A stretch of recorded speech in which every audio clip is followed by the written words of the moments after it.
تو اس لیے داڑھی کٹانے والے شخص کی گواہی بھی جائز ہے. وجہ اس کی ہے کہ وہ اس کے یعنی وہ اس طور والا فاسق نہیں ہے کہ جس کو ہم کہیں کہ کریکٹر لیس آدمی ہے، کیونکہ بہت سے داڑھی بغیر داڑھی والے بھی سچ بول رہے ہوتے ہیں اور بہت سے داڑھی والے بھی جھوٹ بول رہے ہوتے ہیں. تو لہذا اس طرح کا جو فاسق ہے کہ جو کریکٹر پہ جس کے لوگوں کو اعتراض نہیں ہے تو اس کی گواہی شرعاً قبول ہے. ویسے بھی اگر شرط یہ لگا دی جائے کہ بغیر داڑھی والے کی گواہی چلے گی نہیں تو پھر تو گواہیاں ہی ساری برباد ہو جائیں گی. آج کل تو زیادہ تر لوگ بغیر داڑھی کے ہی. اگر ایک عورت نے نکاح کے وقت ولی کی اجازت کے بغیر نکاح کیا، بعد میں ولی نے اجازت دی، کیا یہ نکاح درست ہے؟ اگر عورت نے ولی کی اجازت کے بغیر غیر کفو میں نکاح کیا، یعنی جوڑ کا رشتہ نہیں تھا، اس کے پیرالل نہیں تھا، تو یہ نکاح منعقد ہی نہیں ہوا ہے. ولی اجازت دے بھی دے بعد میں تو بھی منعقد نہیں ہوا ہے. تو ولی کی اجازت کے بعد اس کو نئے سرے سے دوبارہ نکاح کرنا پڑے گا. اور اگر کفو میں کیا یعنی جوڑ کی شادی تھی تو پھر ولی کی اجازت کے بغیر بھی نکاح ہو گیا ہے. لیکن بہرحال برا کام ہے، اس سے اوائڈ کرنا چاہیے. آپ آفس میں فرض نماز کے لیے وضو کر کے موزے پر مسح جائز ہے؟ یہ جو عام طور پہ موزے پہ مسح ہوتا ہے، جو ساکس پہنتے ہیں، اس پہ مسح جائز نہیں ہے، کیونکہ اس کو تو پہن کے آپ پورا پاؤں آرام سے دھو سکتے ہو. مسح ان موزوں پہ جائز ہے جو نبی کے دور میں تھے، جو جوتوں کا آلٹرنیٹ تھے. یہ والے موزے جوتوں کا آلٹرنیٹ نہیں ہیں، تو اس پہ اگر کسی نے مسح کیا تو وہ مسح نہیں ہوگا. کیا کوئی شرابی توبہ کے بعد نماز کا امام بن سکتا ہے؟ جی بن سکتا ہے. اگر شوہر بیوی کو ایک ساتھ 3 طلاقیں دے تو کیا رجوع ممکن ہے؟ نہیں جی، اس پر اجماع امت ہے. قرآن، حدیث، صحابہ، تابعین سب اسی کے قائل ہیں، چاروں امام. اور میں بار بار کہتا ہوں کوئی ایک صحابی سے کوئی ایک ضعیف روایتی دکھا دیں جنہوں نے اکٹھی 3 طلاق کو ایک کہا ہو. تو ہمارے اہل حدیث بھائی اس میں دائیں بائیں جاتے ہیں، بہت حوالے دیتے ہیں، کبھی دیوبندی عالم کے، کبھی ابن تیمیہ کے. یہ تو 7ویں صدی ہجری کے لوگ تھے اور علماء دیوبند کے حوالے تو ابھی کے حوالے ہیں. تو جو مسئلہ صحابہ سے، تابعین سے، چاروں اماموں سے، قرآن سے، حدیث سے واضح طور، بخاری میں بھی ہے 3 طلاقیں 3 ہوتی ہیں، قرآن میں بھی صاف طور پر ہے. کہیں بھی فرق نہیں ہے کہ اکٹھی دی تو 1 ہوگی، الگ الگ دی تو 3 ہوگی، ایسا کہیں بھی نہیں ہے. اہل حدیثوں نے بنایا ہوا ہے. پھر وہ جب جواب دیتے ہیں تو عوام اس جواب سے متاثر ہوتی ہے، کوئی بھی صاحب علم اس جواب سے متاثر نہیں ہوتا. اس لیے میں بات کو سمیٹتے ہوئے صرف اہل حدیث سے اتنا مطالبہ کرتا ہوں کہ آپ نے قرآن حدیث زیادہ اچھا سمجھا یا صحابہ نے؟ کوئی ایک صحابی دکھا دے نا جنہوں نے وہ فتویٰ دیا ہو جو آپ کہتے ہیں، یعنی اکٹھی 3 طلاقیں دے کے کوئی آیا اور صحابی نے کہا کہ 1 ہوئی ہے، اور ہم آپ کو دکھا دیں گے. میں نے دکھایا ہے میرے سورہ بقرہ کے لیکچر میں، آپ جائیں، ریفرنسز کے ساتھ صحابہ کے فتاویٰ کی بھرمار ہے، جس میں عبداللہ بن مسعود، حضرت عمر، حضرت عثمان، حضرت علی، سب صحابہ یہی کہہ رہے ہیں. حضرت ابو ہریرہ سب یہی کہہ رہے ہیں بھائی اکٹھی دی ہیں تو 3 کی 3 ہوں گی. اچھا یہ بھی ایک بڑا مسئلہ آ گیا آج کل. جدہ سے ایک صاحب ہیں پاکستانی جو مفتی اعظم بنے ہوئے ہیں، جدہ میں بیٹھ کے ہیں وہ پاکستانی. وہ ابھی سعودی عرب کے کورٹ کا حوالہ دے رہے تھے کہ 2022 میں سعودی عرب کے بادشاہ نے فرمان جاری کیا کہ اکٹھی 3 طلاقیں 1 شمار ہوگی. اور پھر کہہ رہے ہیں یہ دیکھو یہ حنفی لوگ کیا کرتے ہیں. آپ حیرت کی بات ہے، 2022 سے پہلے سعودی عرب میں کیا تھا؟ سعودی عرب میں اسلام 2022 میں تھوڑی آیا ہے. جب سے سعودی عرب سے اسلام نکلا ہے پوری دنیا میں، اس وقت سے سعودی عرب کی کورٹ یعنی عرب حجاز کی عدالتیں 3 طلاق کو 3 کہتی رہی ہیں. تبھی تو 2022 میں اس قانون کو سعودی حکومت نے چینج کیا ہے. اگر وہ قانون پہلے سے چلا آ رہا ہوتا 3 طلاق کو 1 کہنے کا تو چینج کرنے کی کیا ضرورت تھی؟ تو جو قانون سعودی عرب میں 2022 میں بن رہا ہے وہ ٹھیک ہے، یا 2022 تک جو 1400 سال سے چلا آ رہا ہے وہ قانون ٹھیک ہے؟ یہ تو عقل کی حال ہے ان لوگوں کا، اور بنے پھرتے ہیں مجتہد ہیں. لوگ ہمیں کہتے ہیں کہ ان کو ہم فالو کریں قرآن و سنت کو سمجھنے میں. 2022 میں ایک قانون بن رہا ہے سعودی عرب میں کہ 8 سے 3 طلاقیں 1 ہوں گی، اور 2022 تک 1400 سال سے سعودی عرب کی کورٹ جو جس کو پہلے جب سعودی حکومت نہیں تھی تو عرض حجاز تھی، حجاز مقدس کہا جاتا تھا، یعنی جو بھی جس شکل میں بھی حکومتیں رہی ہیں سب میں اکٹھی 3 طلاق کو کورٹ میں 3 ہی قرار دیا جاتا تھا. 2022 والا ان کو اسلام پسند آ رہا ہے، اور 2022 تک جو 1400 سال سے علماء، صلحاء، مجتہدین، محدثین اسلام چلائے آ رہے ہیں وہ ان کو سمجھ میں نہیں آ رہا.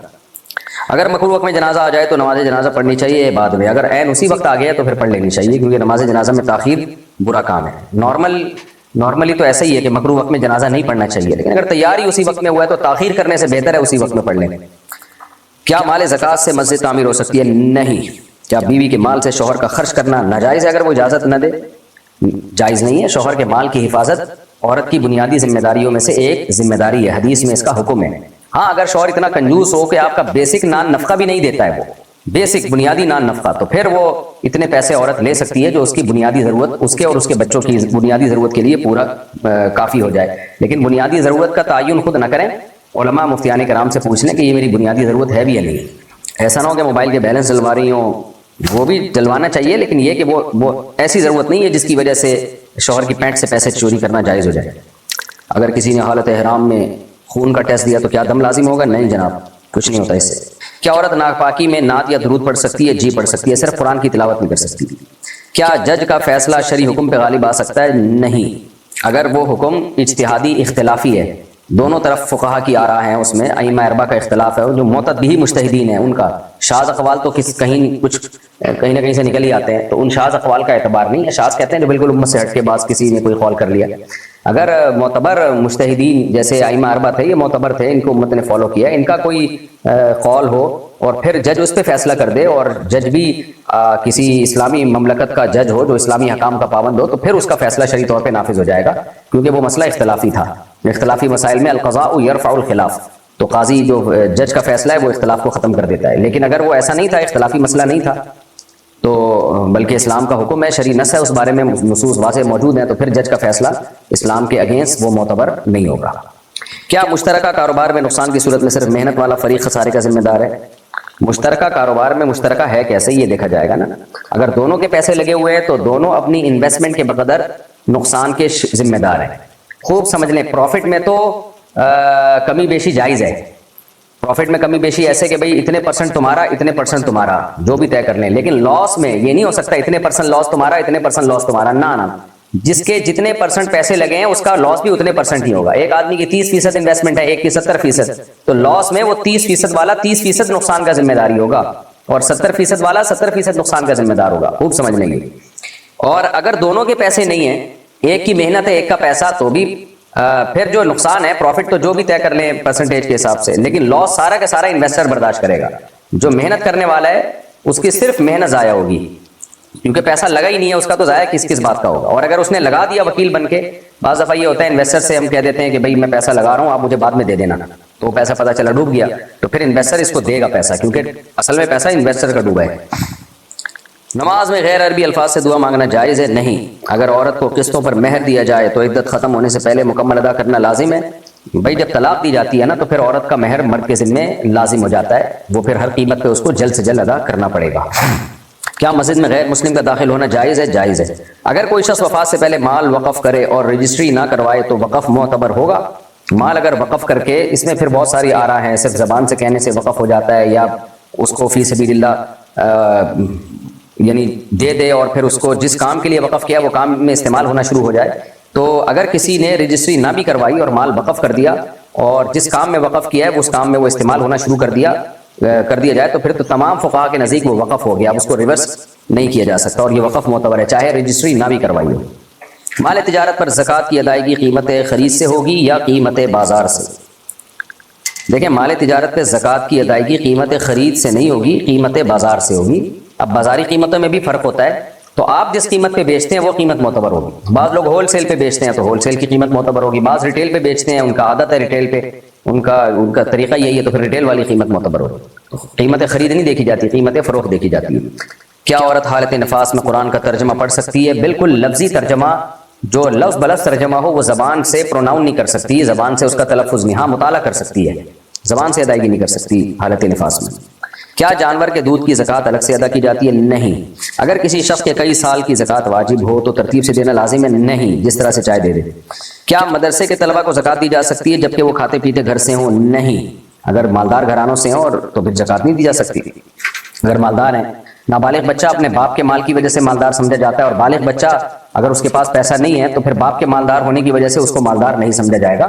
لیکن اصولی بات یہ ہے کہ جب باپ اس کو بچے کو پڑھا رہا ہے تو شرعاً تو اس کا فتویٰ اسی پر ہے کہ اگر کوئی بالغ بچہ مدرسے میں صحیح طریقے سے علم حاصل کر رہا ہے تو اس کا نان نفقہ اس کے باپ کے ذمہ واجب ہے، اور تو اس کے باپ کو چاہیے مدرسے میں فری پھوکٹ میں نہ پڑھائے بلکہ پیسے دے کے پڑھوائے۔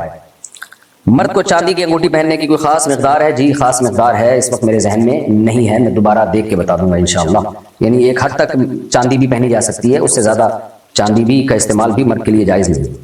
کیا عورت عدت میں سسرال کے علاوہ کسی اور جگہ رہ سکتی ہے؟ نہیں، عورت عدت وہیں گزارے گی جہاں اس کا شوہر کی ڈیتھ ہوئی ہے یا ڈیورس ہوئی ہے۔ ڈیورس کی صورت میں تو ہم یعنی آج کل علماء اس کو اجازت دے دیتے ہیں اپنے ماں باپ کے گھر عدت گزارے، کیونکہ لوگ فوراً اہل حدیثوں سے فتویٰ لا کے حرام بیوی کو حلال کر لینا آج کل لوگوں کے بائیں ہاتھ کا کھیل ہے۔ اللہ نے قرآن میں جہاں بھی طلاق کا حکم بیان کیا نا، وہاں اللہ نے بتایا اللہ کی حدود ہے، ان کو کراس مت کرو، اور آج ان حدود کی دھجیاں اڑائی جا رہی ہیں۔ تو اس لیے علماء کہہ دیتے ہیں 3 طلاقیں ہوئی ہیں تو اپنے باپ کے گھر عدت گزارو، کیونکہ وہ پھر شوہر ادھر دائیں بائیں کر کے کچھ گڑبڑ کر دے گا، یا عورت بھی کر لیتی ہے بہت دفعہ تو۔ لیکن نارملی عدت جو ہے، شوہر مر گیا تو بہرحال عدت شوہر کے گھر ہی گزارنی ہے، تو کہیں اور نہیں جا سکتی، الا یہ کہ شدید ترین مجبوری ہو۔ اگر عورت زبردستی نکاح پر راضی نہ ہو تو نکاح باطل ہوگا؟ نکاح پہ اگر راضی نہیں ہے تو اس کو زبردستی نکاح پہ مجبور کرنا حرام ناجائز ہے، گناہ کبیرہ ہے. لیکن اگر وہ ہاں کر دیتی ہے تو نکاح ہو جائے گا، خوب سمجھ لیں. کیونکہ نکاح طلاق میں شریعت نے زبان کا اعتبار کیا ہے، چاہے آپ دل سے خوش ہوں یا نہ ہو، کیونکہ ہم ظاہر کے مکلف ہیں. تو عورت کو چاہیے کہ اگر وہ نکاح پہ راضی نہیں ہے تو ہاں کرے ہی نہیں، وہ بولے مجھے یہ نہیں قبول ہے، تو وہ اڑ جائے اس پہ. کیا حنفی فقہ میں حالت نماز میں ہاتھ چھوڑ دینا جائز ہے؟ کسی بھی فقہ میں نماز کی کیفیت تبدیل کرنا جائز نہیں ہے. باقی ہاتھ چھوڑے اگر اس نیت سے، ہاتھ ہلانے کی نیت سے، تو وہ تو غلط بات ہے. نماز میں بلا وجہ ہلنا جائز نہیں. لیکن اگر ہاتھ ویسے ہی چھوڑے کسی نے کہ میں ہاتھ چھوڑ کے نماز پڑھتا ہوں، تو ہاتھ باندھ کے نماز پڑھنا سنت ہے، کوئی فرض واجب نہیں ہے. ہاتھ چھوڑ کے بھی نماز پڑھی جا سکتی ہے، اس نیت سے چھوڑ دیں تو کوئی گناہ نہیں ہے. تراویح میں نے دیکھا ہے بعض دفعہ بہت لمبی تراویح ہوتی ہے، بعض بوڑھے لوگ ہاتھ باندھے باندھے تھک جاتے ہیں، تو وہ پھر ہاتھ چھوڑ دیں تو کوئی حرج نہیں ہے اس میں. اگر فوت شدہ کا قرضہ معلوم نہ ہو تو ورثہ پہ کیا لازم ہے؟ فوت شدہ کو چاہیے مرنے سے پہلے بتا کے جاتا نا کہ میرے پر کتنا قرضہ ہے. وہ بھی تو آج کل بھی عجیب عجیب حساب چل رہے ہیں، اپنی اولادوں کو ایک عذاب میں ڈال دیتے ہیں، کچھ لکھا ہی نہیں ہوتا. نبی صلی اللہ علیہ وسلم کی شدید وعید ہے کہ وصیت جو نہیں لکھتا ان کے لیے. تو پھر بھی آپ کوئی مر گئے اور آپ کو پتہ ہی نہیں کس کا کتنا قرضہ ہے، تو یہ پتہ ہے کہ قرضہ ہے، تو پھر جو بھی لائے ثبوت پیش کرے کہ میرا اتنا قرضہ تھا، ثبوت دے تو اس کا قرضہ آپ کو ابا کی وراثت سے دینا پڑے گا. ہاں اپنے پیسوں سے وہ قرضے کی ادائیگی ضروری نہیں ہے، جس نے قرضہ لیا تھا اسی کے پیسوں سے ادا کیا جائے گا. اگر ابا کی وراثت ختم تو قرضے والوں کو بولو اب آخرت میں لینا، شاباش نکلو یہاں سے. تو آپ کے ذمہ نہیں ہے، دے دیں تو اچھی بات ہے لیکن لازم نہیں ہے. اور دوسری بات یہ کہ جو ثبوت پیش کرے اس کو دے دے، جو ثبوت پیش نہ کرے تو پھر دیکھیں غالب گمان دماغ کیا کہتا ہے کہ باقی انہوں نے لیا تھا. اگر لگے کہ بھئی ہمیں کیا پتا، تو پھر جب ثبوت نہیں ہے تو کیسے مانی جائے گی کسی کی بات، ایسے تو لائن لگ جائے گی. کیا علماء کی رائے عوام پر حجت ہوتی ہے؟ وہ علماء جو قرآن و حدیث سے مسائل اخذ کر کے بتاتے ہیں، ان کی رائے عوام پر حجت ہوتی ہے، کیونکہ قرآن نے حکم دیا فَاسْأَلُوا أَهْلَ الذِّكْرِ إِن كُنتُمْ لَا تَعْلَمُونَ. اگر تمہیں علم نہیں ہے تو اہل علم سے پوچھو. تو وہ اہل علم جو اہل حق ہیں، جن کے بارے میں آپ کو پتہ ہے کہ یہ اجتہاد کے درجے کو پہنچے ہوئے ہیں اور قرآن و سنت سے مسائل کے استنباط کی ان میں صلاحیت ہے، یا ان میں اتنی صلاحیت ہے کہ جنہوں نے قرآن و سنت سے مسائل نکالے ہیں یہ ان کی رائے کو دلائل سے اچھی طرح سمجھ کے عوام میں بیان کر سکتے ہیں، تو وہ بھی قرآن و سنت ہی کی رائے ہے. تو ایسے عالم کی کیا فتویٰ عوام پہ حجت ہی ہوگا. اور اس کو یہ نہیں کہا جائے گا کہ حجت تو صرف قرآن و حدیث ہے، یقیناً صرف قرآن و حدیث ہی حجت ہے. تو اس عالم کی بات کو حجت اسی لیے تو مانا جا رہا ہے کہ اس کے بارے میں ہمیں اطمینان ہے کہ قرآن و حدیث سے اس نے یہ مسئلہ بیان کیا، قرآن و حدیث سے ہٹ کے مسئلہ بیان نہیں کیا. ہاں جس عالم کے بارے میں یہ اطمینان نہ ہو، بلکہ یہ ہو کہ یہ اپنی رائے پھینکتا رہتا ہے، بہت سے آج کل گمراہ مولوی ہیں، بلکہ ان کے بارے میں ہمیں اطمینان ہوتا ہے کہ قرآن و حدیث کی غلط تشریح کر رہے ہوتے ہیں، یہ اپنی طرف سے اسلاف کی تشریح سے ہٹ کے اپنی طرف سے تشریح کرتے ہیں، ایسے عالم کی بات پر حجت نہیں ہے، بلکہ اس کی بات کو تو رد کر دیا جائے گا. کیا نکاح میں نکاح خواہ کا حنفی یا سنی ہونا ضروری ہے؟ نہیں بھائی، حنفی سنی الگ الگ کوئی چیزیں نہیں ہیں، ایک ہی چیز ہے. نکاح خواہ کوئی بھی ہو سکتا ہے، بس نیک آدمی ہو تو زیادہ بہتر ہے، کیونکہ تاکہ نکاح کی برکت آئے. اگر عقیقہ کے دن گنجائش نہ ہو تو کیا بعد میں کرنا بھی سنت ہوگا؟ جی بعد میں بھی سنت ہے. اگر بوقت ضرورت حالت جنابت میں کھانا پینا جائز ہے؟ جی جائز ہے. کیا بیوی شوہر کی غیر موجودگی میں نکاح فسخ کروا سکتی ہے؟ نہیں، کیونکہ بیوی کو شوہر کا ظالم ہونا ثابت کرنا پڑے گا، اور قضا میں جو فریق مخالف ہے اس کا ہونا ضروری ہے، تاکہ اس پہ جو الزام لگے ہیں وہ دفاع تو کر سکے، وہ بتا تو سکے یہ سچا الزام ہے جھوٹا الزام ہے. بعض دفعہ خواتین کیس کرتی ہیں ہمارا شوہر ہمیں نان نفقہ ہی نہیں دیتا، اور شوہر کو کورٹ جو ہے وہ یک طرفہ کھلا پکڑا دیتی ہے، حالانکہ شوہر کے پاس بینک اسٹیٹمنٹ ہوتی ہے، بیوی کے اکاؤنٹ میں ہر مہینے اتنے پیسے ڈال رہا ہے، وہ پورا ثبوت ہوتا ہے. تو اس لیے غیر موجودگی میں نہیں ہو سکتا. ہاں شوہر بھاگ جائے، پکڑائی میں ہی نہیں آ رہا ہے، کورٹ اس کو بلا رہی ہے اور اس کو نوٹس بھی مل رہا ہے، اور پھر بھی وہ پکڑائی میں نہیں آ رہا ہے، یا بیرون ملک بھاگ گیا، رابطے تمام اس نے بند کر دیے، تو ایک الگ بات ہے، پھر یہ تو تعنت ہے، متعنت ہے، یعنی ضدی ہے کہ نہ رکھ رہا ہے نہ چھوڑ رہا ہے. تو ایسی صورت میں نکاح فسخ کروایا جا سکتا ہے. اگر عورت شوہر کو خلا دے اور وہ قبول نہ کرے تو عدالتی خلا نافذ ہوگا؟ نہیں، اس پر تو میں کئی بار بیان کر چکا ہوں. کیا اس کی ڈیٹیل میں کئی دفعہ بیان کر چکا ہوں، وہ سن لیں. کیا نظر ماننے کے بعد اس کو پورا نہ کرنا کفر ہے؟ کفر تو نہیں ہے لیکن گناہ کبیرہ ہے. کیا سورہ فاتحہ کے بغیر نماز درست ہے؟ نماز فاسد ہے. سورہ فاتحہ کے بغیر ناقص ہے. اگر غلطی سے نماز میں سورہ فاتحہ چھوٹ گئی تو سجدہ سہو کرنا پڑے گا، جان کے چھوڑیے تو نماز واجب الاعادہ ہے، ناقص نماز ہے.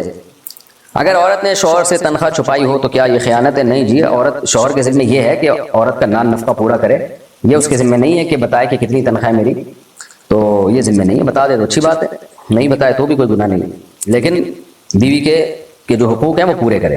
کیا نابالغ بچے کی عبادت مقبول ہوتی ہے؟ نابالغ بچے دو طرح کے ہوتے ہیں، ایک صبی ممیز، ایک غیر ممیز. ممیز کا مطلب جس میں ذرا سمجھ پیدا ہو گئی، جیسے 7 سال کا بچہ. تو ایسا بچہ جب نیکی کرے گا تو اس کو ثواب ملے گا، گناہ کرے گا تو گناہ نہیں ملے گا.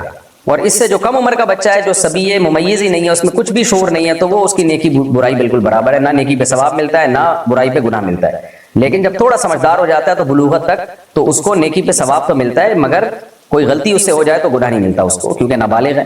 تو اللہ کی رحمت جو ہے نا، اللہ کے غضب پہ ہمیشہ غالب رہتی ہے، تو اس کو اچھائیوں کا ثواب ملتا ہے۔ لیکن اگر ہاں جب بالغ ہو جائے گا تو بالغ ہونے کے بعد پھر نیکی پہ ثواب بھی ملے گا اور برائی پہ اس کو گناہ بھی ملے گا۔ اگر امام نیت سے زبان سے کچھ نہ کہے تو کیا نماز ہو جاتی ہے؟ جی ہاں، زبان سے نیت تو ثابت نہیں ہے، اصل تو دل کی نیت ہی ہے، تو دل سے نیت کر لے گا کافی ہے۔ کیا مالدار بیٹی اپنے غریب والدین کو زکوٰۃ دے سکتی ہے؟ نہیں جی، اولاد ماں باپ کو، ماں باپ اولاد کو، میاں بیوی ایک دوسرے کو زکوٰۃ نہیں دے سکتے۔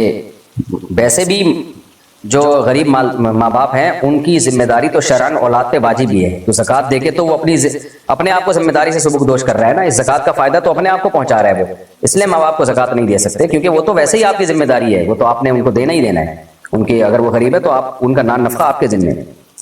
کیا میت کو دفنانے کے بعد قرآن خوانی کا کوئی ثبوت ہے؟ نہیں جی، کوئی ثبوت نہیں ہے۔ کیا بدنی عبادت کا نیابتاً ادا کرنا جائز ہے؟ نہیں۔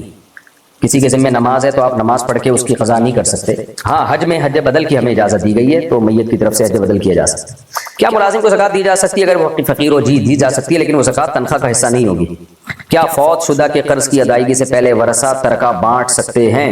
نہ، پہلے قرض ادا کرنا پڑے گا پھر ترکہ بانٹیں گے۔ کیا سودی پیسے کا استعمال کسی غریب کے علاج میں کیا جا سکتا ہے؟ جی، کیا جا سکتا ہے۔ اگر نکاح میں حق مہر مقرر نہ کیا گیا، لیکن یہ سودی پیسوں سے علاج کریں گے، ثواب کی نیت نہیں کر سکتے، اس میں بہت بڑا گناہ ہے ثواب کی نیت کرنا، کیونکہ حرام پیسوں سے، نجس پیسوں سے اللہ صدقہ قبول نہیں کرتا، تو وہ جان چھڑانے کے لیے کرے کہ ضائع کرنے سے بہتر ہے کسی غریب کے کام آ جائے، تو اس جان چھڑانے کی نیت سے اس کا علاج کیا جائے۔ اگر نکاح میں حق مہر مقرر نہ کیا گیا ہو تو کیا نکاح درست ہے؟ جی، نکاح ہو جائے گا، لیکن مہر پھر بھی واجب ہوگا، اور مہر مثل ہوگا۔ مہر مثل کا مطلب دیکھا جائے گا اس کی بہنوں کا مہر کتنا تھا اس لڑکی کا، تو پھر اتنا ہی مہر اس لڑکی کو بھی دیا جائے۔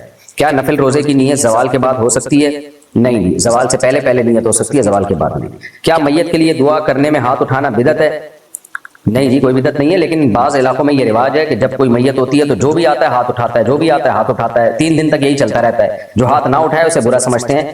پھر یہ عمل یقیناً بدعت ہے کہ آپ نے اپنی طرف سے شریعت میں ایک چیز کا اضافہ کیوں کر دیا۔ تو جب کہیں میت ہو جائے جا کے 3 الفاظ بولا کریں، ہاتھ اٹھائے بغیر ہی بول دیا کریں کہ اعظم اللہ اجرک واحسن عزاءک وغفر لمیتک، اللہ تعالیٰ آپ کے اجر کا اضافہ کرے، جو آپ کو مصیبت پہنچی ہے اس میں اجر بڑھائے اللہ آپ کا، اور اللہ آپ کو صبر کی توفیق عطا فرمائے، اور آپ کی میت کی اللہ مغفرت فرمائے۔ 3 مختصر سے الفاظ بولنے چاہیے۔ اگر بیوی کو ظالمانہ طلاق دی جائے تو کیا شوہر گناہ گار ہوگا؟ ظالمانہ طلاق کا مطلب اگر شوہر نے طلاق دی ہے ہم بستری سے پہلے پاکی کے ایام میں، اور ایک ہی دی ہے، دوسری تیسری نہیں دی ہے، تو یہ عمل ناپسندیدہ تو ہے، برا عمل ہے، لیکن گناہ گار نہیں ہوگا اس پہ شوہر۔ اس کی وجہ یہ ہے کہ اس نے شریعت کے بتائے ہوئے طریقے کے مطابق طلاق دی ہے، اور اس طلاق میں جلد بازی ہوتی بھی نہیں ہے، بلکہ یہ اس کی علامت ہوگی کہ شوہر نے سوچ سمجھ کے دی ہے۔ اگر سوچے سمجھے بغیر دیتا تو اکٹھی 3 نکال دیتا، لیکن بہرحال یہ ناپسندیدہ پھر بھی ہے۔ لیکن اگر شوہر نے حالت حیض میں طلاق دے دی، یا اس پاکی میں طلاق دی جس میں بیوی سے ہم بستری کر چکا تھا، یا 2 یا 3 طلاقیں اکٹھی دے دی، تو پھر وہ یقیناً گناہ گار ہوگا، کیونکہ اس طلاق میں اس نے جلدی کی ہے اور گھر اجاڑا ہے اس نے۔ اگر وہ اسٹیپ بائی اسٹیپ طلاق دیتا تو یہ اس کی علامت تھی کہ واقعی یہ طلاق دینے میں مخلص ہے، اور ان دونوں کا کے لیے اللہ کی حدود پہ قائم رہنا ممکن نہیں تھا، یہ سمجھا جائے۔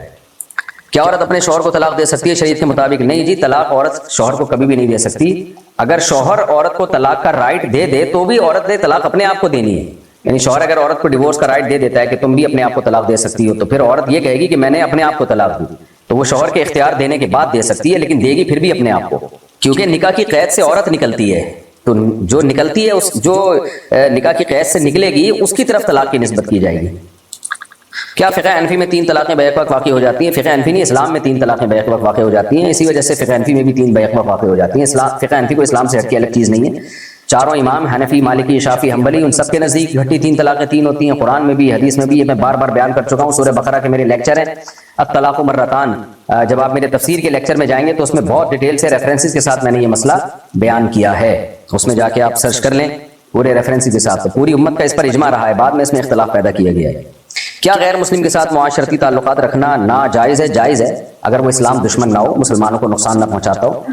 تو لاٹری سے نکلے ہوئے پیسے استعمال کرنا کیا جائز ہے؟ لاٹری کی رقم حرام ہے، ناجائز ہے، اس کو ثواب کی نیت کے بغیر آپ صدقہ کر دیں، اور ہاں جتنے پیسے لاٹری خریدنے میں آپ نے لگائے تھے اتنے پیسے آپ رکھ سکتے ہیں۔ کسی نیک بندے کی قبر پہ جا کے فاتحہ پڑھنے کے بعد اس کے وسیلہ دے کر اللہ سے دعا مانگنا جائز ہے؟ جو چیز سنت سے جتنی ثابت ہو اتنا اکتفا کرنا چاہیے۔ ہمیں نبی صلی اللہ علیہ وسلم نے قبرستان کی زیارت کا حکم دیا، فإنها تذکر الآخرہ، حدیث کے الفاظ ہیں کہ قبرستان جایا کرو، اس سے آخرت کی یاد تازہ ہوتی ہے۔ تو آپ آخرت کی یاد تازہ کرنے کے لیے قبرستان جائیں، یا اپنے کسی عزیز و اقارب کی قبر پہ چلے جائیں اس کی زیارت کے لیے۔ تو جب گئے ہیں تو پھر وہاں جا کے فالتو باتیں کرنے سے بہتر ہے میت کے لیے دعا کر لیں آپ۔ باقی اس کا وسیلہ دے کے دعا مانگنا، اس کا مطلب کیا ہے مجھے آج تک سمجھ میں نہیں آیا۔ ایک تو یہ مطلب ہوتا ہے کہ کسی بزرگ کے وسیلے سے دعا کہ اللہ اس بزرگ سے ہم کو محبت ہے تو اس کی محبت کی لاج رکھ لے، تو یہ تو وسیلہ بالعمل ہی ہے۔ یا نبی کے وسیلے سے دعا کا مطلب یہ ہوتا ہے ہم نبی کے امتی ہیں تو اس امتی ہونے کی لاج رکھ لے، تو بھی یہ بھی صحیح مطلب ہے۔ اور اگر یہ مطلب ہے کہ یہ اللہ تک دعا پہنچا دے گا ہماری، تو یہ غلط ہے بھائی۔ اس کی کیا دلیل ہے کہ جو مرحوم آپ کے اللہ تک دعا پہنچائیں گے؟ تو اس کا مطلب واضح نہیں ہے، اس لیے جو سنت الفاظ ہیں اس پر اکتفا کیا کریں۔ جائیں میت کے لیے تمیز سے دعا مانگیں، اللہ ان کی مغفرت فرمائے، ان کے درجات کو بلند فرمائے، اور السلام علیکم یا اہل القبور پڑھا کریں، اور آخرت کی یاد تازہ کیا کریں۔ وہاں بیٹھ کے تھوڑی دیر سوچیں ہم نے بھی یہاں پر آنا ہے اور کل ہم نے بھی لیٹنا ہے یہاں پر۔ جتنے بڑے بڑے بنگلے بنا لو، عمارتیں بنا لو، بلڈنگیں بنا لو، ریل پیل رکھ لو، BMW میں گھوم لو، 4 شادیاں کر لو، جو مرضی کر لو، آنا بالآخر قبر میں لیٹنا ہے، ٹھکانا یہی ہے۔ تو انسان کا بچہ بن کے رہے گا آدمی اس سے۔ اور یہ سوچ کے تھوڑی دیر سوچو اور پتلی گلی سے واپس آ جائے کرو، بس اپنی طرف سے کچھ بھی اس میں ایڈ مت کرو۔ کسی نئے کام کو شروع کرنے سے پہلے ختم قرآن کا اہتمام کرنا اور طلبہ کو پیسے دینا، کیا یہ عمل بدعت ہے؟ ختم قرآن اگر ایصال ثواب کے لیے تو یقیناً بدعت ہے، کیونکہ صحابہ سے ثابت نہیں ہے۔ اجتماعی قرآن خوانی یا ثواب پہنچانے کے لیے عبادت ہے یہ، اور عبادت توقیفی ہوتی ہے، اس میں ہمیں اسلاف سے اس کا ثبوت ہونا چاہیے۔ باقی برکت کے لیے جو قرآن خوانی لوگ کرواتے ہیں خیر و برکت کے لیے، تو اس کا تعلق رقیہ سے ہے۔ رقیہ کہتے ہیں برکت کے لیے کوئی بھی وظیفہ پڑھا جائے تو وہ جائز ہے، تو اس میں قرآن خوانی بھی جائز ہے اور وہ پیسے دے کے بھی جائز ہے تبرکن۔ وہ کہ مفتی رشید احمد صاحب رحمہ اللہ تعالی ہمارے جو شیخ تھے وہ اس سے منع کرتے تھے، کیونکہ وہ کہتے تھے انہی چیزوں سے پھر بدعتیں جو ہے وہ رواج پاتی ہیں۔ تو بہتر یہی ہے کہ یہ کام پیسے دے کے نہ کیا جائے، اور کوئی خیر و برکت کے لیے کوئی نئی دکان نئے مکان میں خود سے سورہ بقرہ کی تلاوت کر لیں، یا سب گھر کے افراد مل کے قرآن ختم کر لیں، یا آپ نے دوست احباب کو بلا لیں، بھائی چلو بیٹھ کے قرآن پڑھ لیا جائے، اور بس ان کو کھانا کھلا دیں، اتنا کافی ہے۔ لیکن بہرحال اصولی طور پر رقیہ چونکہ پیسے دے کے جائز ہوتا ہے، تو اس لیے اگر کوئی بطور برکت کے لیے بچوں سے بھی قرآن پڑھواتا ہے تبرک کی نیت سے کہ برکت ہوگی گھر کے اندر، اور اس کی ان کو اجرت دیتا ہے، تو یہ اجرت جائز ہے، حدیث سے ثابت ہے۔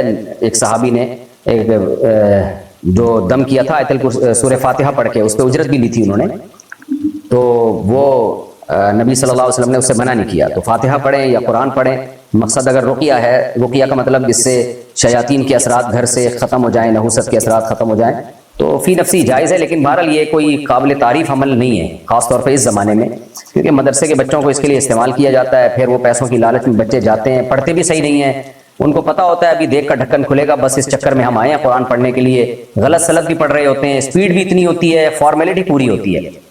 تو تھوڑا کام طریقے سے کیا جائے، وہ دکھا کے بڑے کام کرنے سے زیادہ بہتر ہے۔ تو اس لیے اگر گھر میں خیر اور برکت کے لیے قرآن پڑھنا ہو تو گھر کے افراد سورہ بقرہ یا پورا الحمد سے لے کے والناس تک قرآن پڑھ لیں۔ سورہ بقرہ کی بھی بڑی برکات ہیں، صرف سورہ بقرہ کی تلاوت کر لی جائے یہ بھی کافی ہے، اور بغیر اجرت کے ہو یہ کام، یہ زیادہ بہتر ہے۔ زیادہ سے زیادہ کھانا کھلا دیا کریں ان کو، تو اگر یہ کرنا چاہیں آپ۔ اور ویسے بھی برکت کے لیے اصل کام تو یہ گناہوں سے بچیں۔ ادھر قرآن خوانی ہوتی ہے، ادھر ہی فوراً گانے بجانے شروع کر دیتے ہیں تھوڑی دیر میں، تو یہ کیا برکت ہوگی؟ اس سے تو گانے بجانوں کی نحوست ہوگی، گانے بجانے کی۔ کسی ضرورت پڑنے پر اپنی شادی کا ڈریس بیچ سکتے ہیں؟ کیونکہ ہمارے یہاں مشہور ہے کہ شادی کی کوئی چیز نہیں بیچنی چاہیے۔ جی بالکل بیچ سکتے ہیں۔ اب دلہن جب نانی بن جائے گی تو شادی کے ڈریس کا کیا کرے گی؟ وہ بہتر ہے کسی نئی دلہن کے کام آ جائے وہ۔ وضو کے بغیر اذان دینا کیسا ہے؟ جائز ہے، بہتر یہی ہے کہ وضو کر کے دیا جائے۔ کیا مشروم کھانا جائز ہے؟ جائز ہے بھائی، اس میں آپ کو کیا اعتراض ہے؟ کوئی اشکال ہے تو مجھے بتائیں۔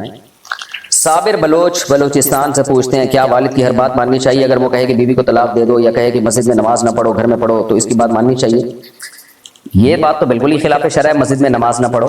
تو اگر آپ بالکل کم عمر بچے ہیں اور والد صاحب کو یہ خطرہ ہے کہ یہ مسجد میں نماز پڑھے گا، تو کچھ شرارتی لوگ مسجد میں بعض دفعہ چلے جاتے ہیں، تو اکیلا بچہ ہے تو کوئی جو ہے نوعمر لڑکوں پر بعض مرتبہ ہومو سیکسولیٹی کے عادی جو لوگ ہوتے ہیں وہ غلط نظریں ڈال رہے ہوتے ہیں، تو ایسی کوئی حفاظت ہے کہ پیش نظر والد اگر کہتے ہیں تو پھر ایک الگ بات ہے، لیکن ایسی صورت میں تو والد کو چاہیے خود جائیں مسجد، نگرانی کریں۔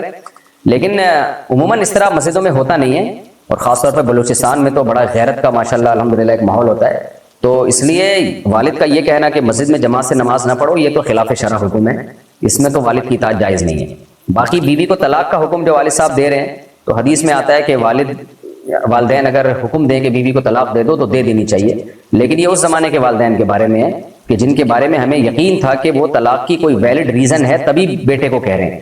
آج کے والدین کے بارے میں مجتہدین اور ائمہ اور اسلاف سے یہ منقول ہے، وہ کہتے ہیں کہ نہ، آج کے والدین اگر حکم دیں کہ بیوی کو طلاق دے دو تو صرف والدین کے کہنے پہ نہ دی جائے، بلکہ علماء کے سامنے اپنی بیوی کے حالات رکھے جائیں، جو بھی علاقے کے سمجھدار لوگ ہیں وہ اگر کہیں کہ واقعی یہ اس قابل نہیں ہے کہ اس کو رکھا جائے تو ڈیورس دی جائے، ادروائز صرف والد یا والدہ کے کہنے پہ اس زمانے میں یہ کام نہ کیا جائے، کیونکہ وہ صحابہ کا دور اب نہیں ہے۔ بعض دفعہ والدین کو کچھ ذاتی بغض ہوتا ہے، اس سے بلا وجہ کا پھر آپ دیکھیں طلاق کے بعد ہماری سوسائٹی میں لڑکی کی حالت کیا ہوتی ہے۔ صحابہ کے دور میں تو طلاق دی 20 لوگ نکاح کے انتظار میں کھڑے ہوتے تھے، ہماری سوسائٹی میں تو طلاق یافتہ کا کوئی پوچھنے والا ہوتا ہی نہیں ہے، تو اس کو ایسے ہو جاتی ہے جیسے قتل ہی کر دیا آپ نے، بیچاری کا یہ حال ہو جاتا ہے۔